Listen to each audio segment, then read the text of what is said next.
ګران کتونکو سلامونه کوم. ملب خان شیرپو ستاسو په خدمت کې حاضر دی. نننی زما چې کوم ویلاګ دی هغه په آفتاب احمد خان شیرپو دی. آفتاب احمد خان شیرپو 2 پیری د دې صوبې وزیر اعلی پاتې شوی دی، وفاقي وزیر پاتې شوی دی، وزیر داخله پاتې شوی دی، د اوبو وزیر پاتې شوی دی. ګران کتونکو په بعضې لیډرانو باندې زړه غواړي چې باس مباحثه پې وکړو، خبرې پې وکړو، اگر چې دغه مشرانو ته د لوکل میډیا هغه شانتې اهمیت ورمعلوم به وي یا به نه وي ورمعلوم، خو اکثره متل کېږي وي الله یې د خان د ناظر نه وساته.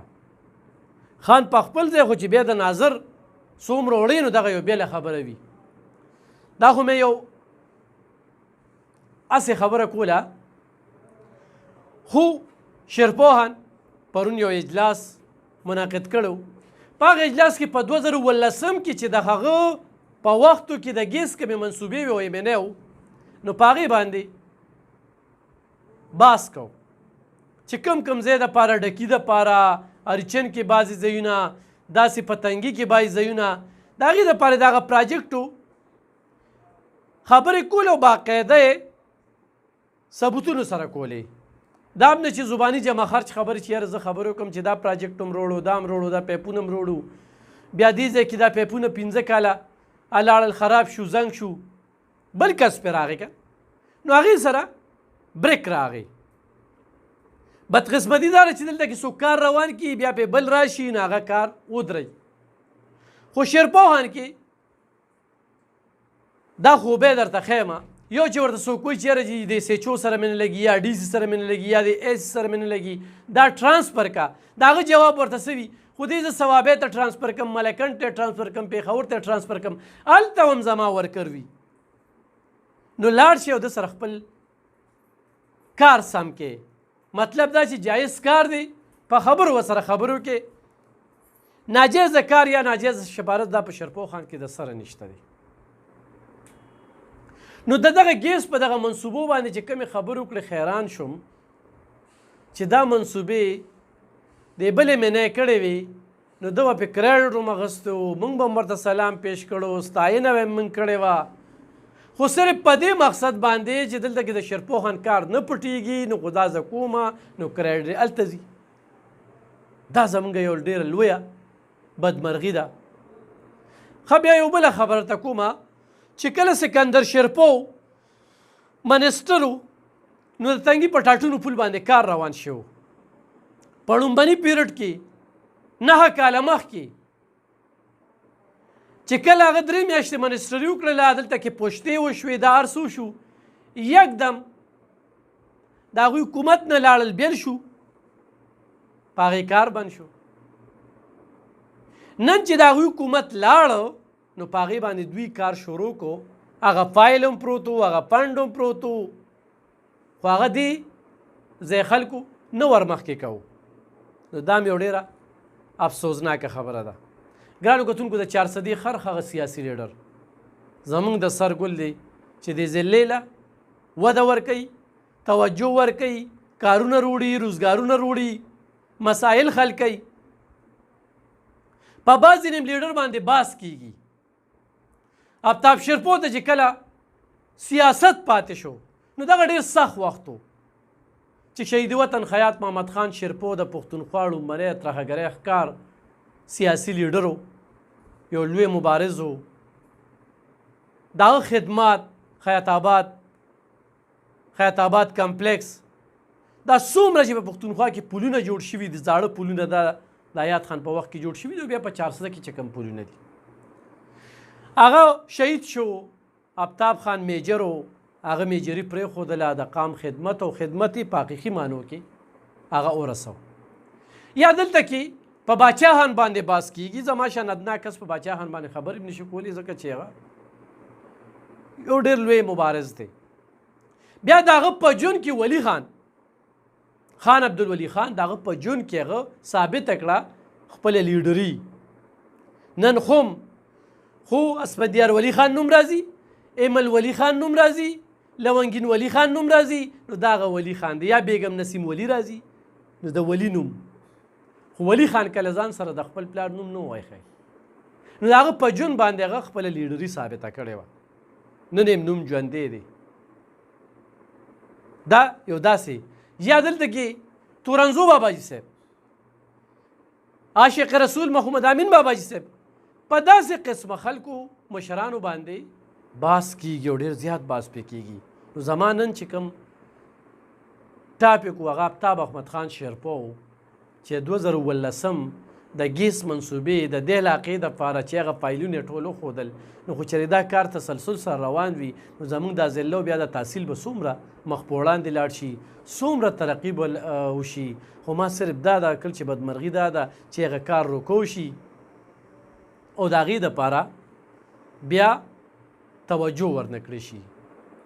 نو دا مې زړه غوښتل چې په دې باندې بس مباحثه وکړم. ما چې څنګه شروع کړو وی چې لوکل صحافي هغه د دې لیډرانو ښه کارکردګي بده کارکردګي دا چې ورته په کوم انداز کې معلومه وي نو دا د پیښور یا د بل ځای صحافي ته هغه شان نه وي معلومه. خو دې لیډرانو ته د لوکل صحافي اهمیت هغه هم نه دی معلوم. دا به ووایم ساده الفاظو کې به ووایم.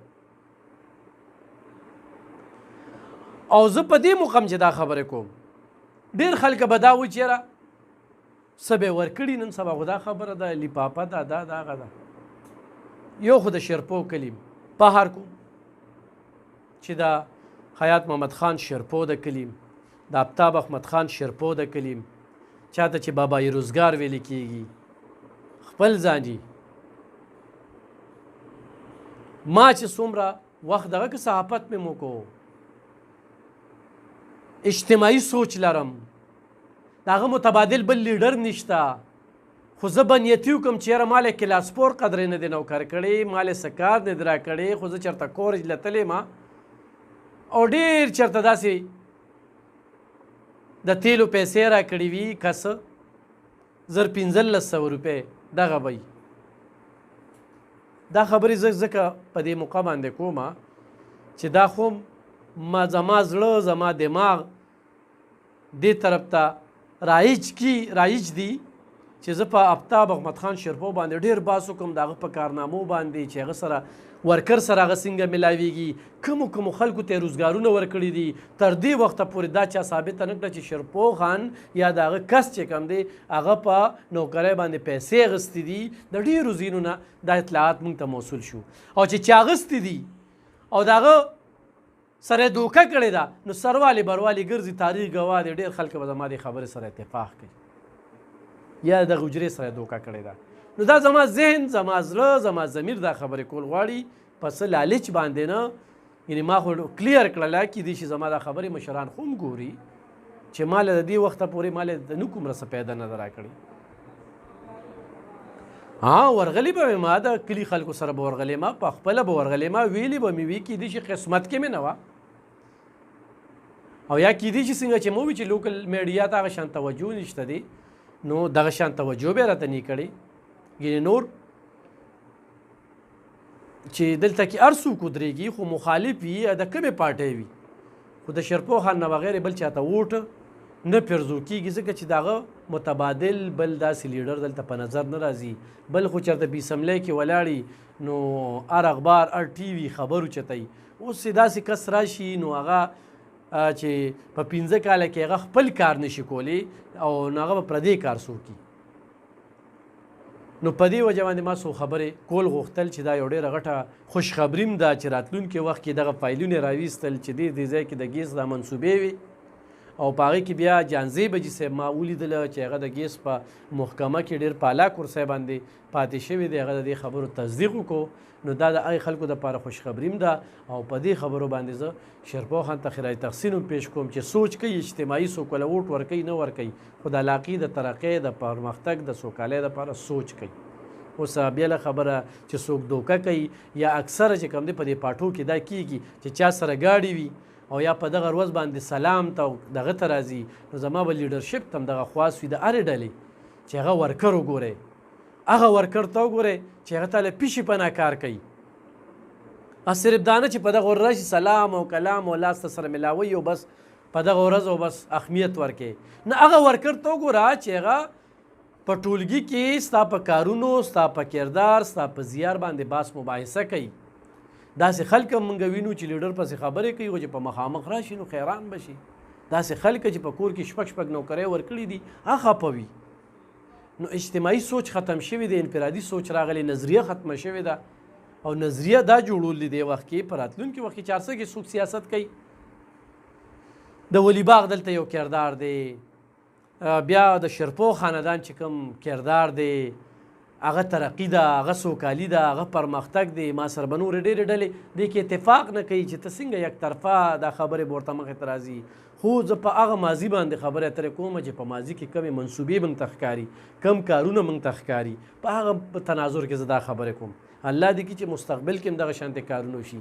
400 دغه شانتې د ترقۍ کې پاتې نه شوه، کومه چې نورې ضلعې پاتې شوي دي.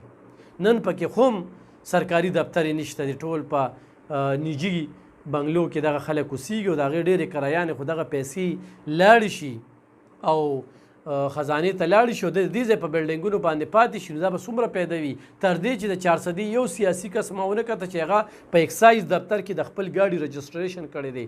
دا د دې ځای کمزوري ده، ټولو سیاستدانانو دا کمزوري ده. نو دې طرف ته توجه پکار ده. ګرانو کتونکو دغه څو خبرې مې کولې، انشاءالله بل پروګرام